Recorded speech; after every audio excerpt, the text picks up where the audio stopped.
But right now, let's get to the Rude guest hotline. Rude, the most reliable heating and air conditioning products in the DMV. And welcome onto the show, our buddy Bill. It's Jacory Croskey-Merritt joining us on Grant and Danny. Bill, good to talk to you again, man. How are you? What's going on? I'm doing good. How you doing? Good, buddy. Doing very well. How y'all doing? I got to say, even though it was a loss in overtime, that was a super entertaining, fun game on Sunday night. What was it like to play in that one, a 1-point overtime game, taking on one of the best teams in the NFL?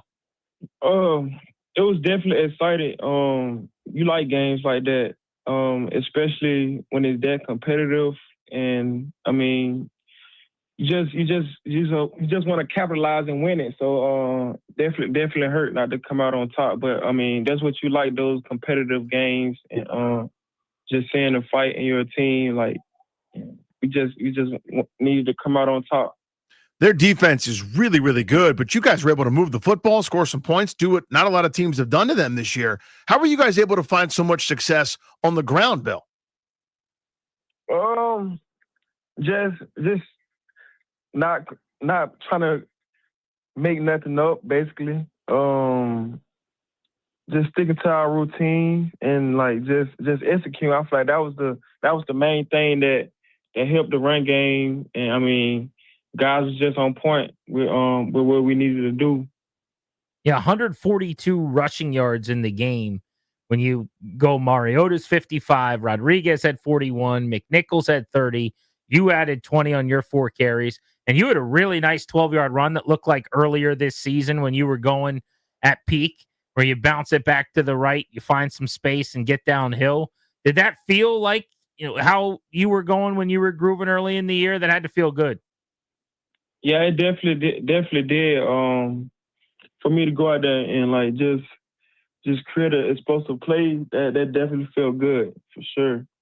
That's such a good pass rushing group over there in Denver. They came in leading the league in sacks. What did you guys have to do as running backs just to make sure that they didn't get to Marcus?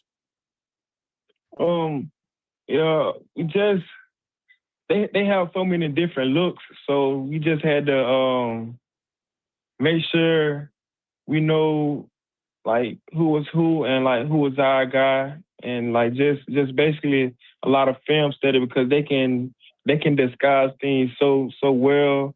So it was basically just locking in more on film and understanding what they like to do on defense and who they like to bring. Jacory Croskey-Merritt with us on Grant and Danny. To that point, along those lines, the Vikings are one of the most blitz-happy teams in the NFL. Brian Flores is dialing up blitzes from the parking lot. He gets off the bus. I mean, they blitz more than anybody. What kind of film study is this for you, just to be in that backfield, to know where things are coming from? They're going to do exotic stuff you haven't seen. Like, how do you prepare for a team that blitzes as much as the Vikings and Flores?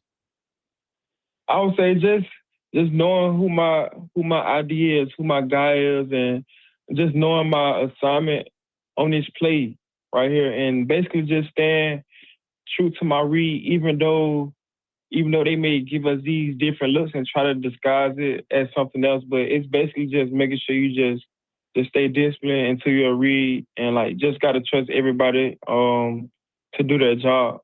Which you and the O-line just have to be on the same page. In terms of being on the same page, is it hard to have different quarterbacks kind of come in and out? I know Marcus has played a bunch and hoping Jayden plays with us this weekend or coming up soon. Do you have to prepare differently at all for different cadences or different tendencies with each guy? Is it a challenge to kind of have different quarterbacks?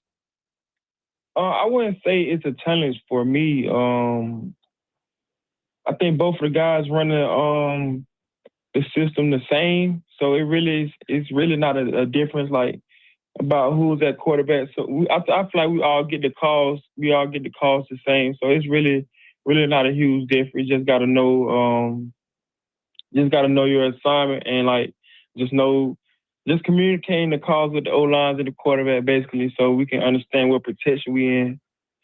Jacory Croskey-Merritt of the Commanders. They're 3-9 going to Minnesota, trying to end a 7-game skid. Kind enough to join us here on G&D. Give us a couple of minutes on the fan.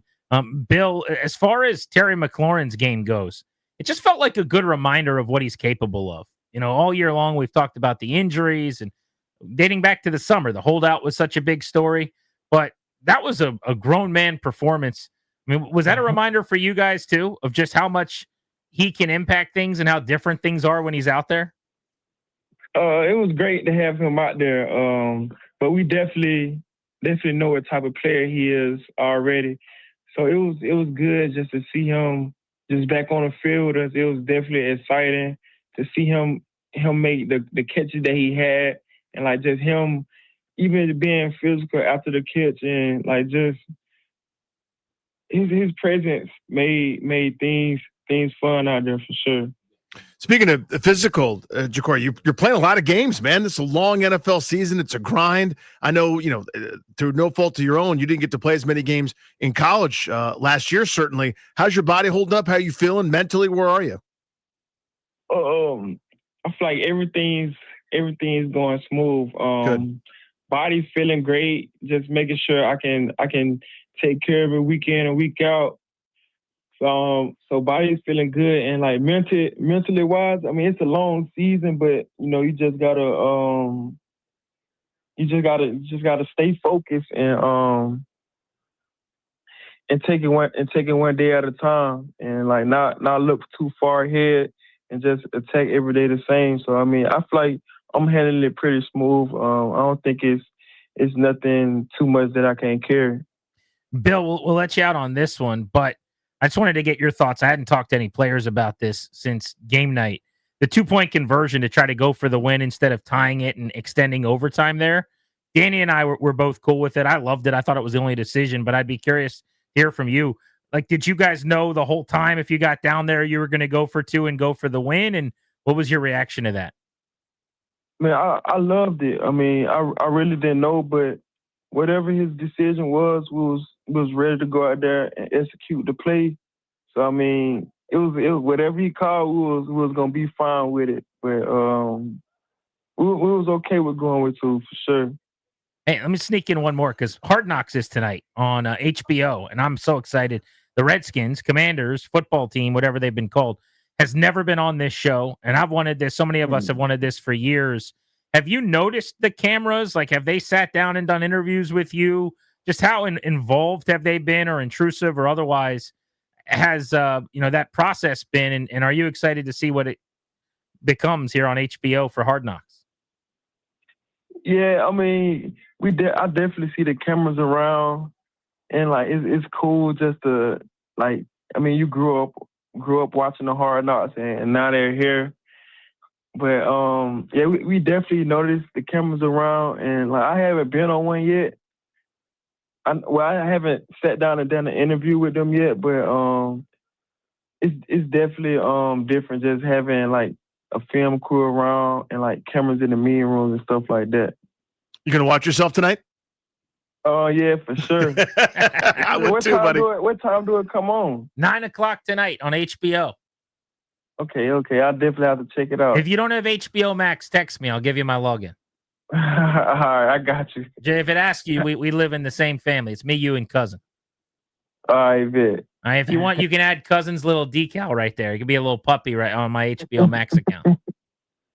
No, I got you. Appreciate that. All right, you just got to give me your Hulu or something like that. No, we can definitely spot something out. I'm just messing with you. All right, Bill. Be good, man. I know. Good catching up. No. All right, enjoy. See you, buddy. There's Jacory Croskey-Merritt. It's Bill season. Grant and Danny every Tuesday at 5:00. Hard Knocks tonight, 9 p.m. on HBO. He's going to watch it, I bet. He's going to tune in. I would. I'll text him and make sure he has the login just in case. But I think he's probably got HBO Max, right? I don't know. He's watching like Real Time with Bill Maher, or what's on HBO these days? Yeah, right. There's always like some sort of show where it's like one word, like a catchphrase. It's like terrifying or some sort of weird word. It's like a mystery, and some guy's like rubbing his forehead a lot.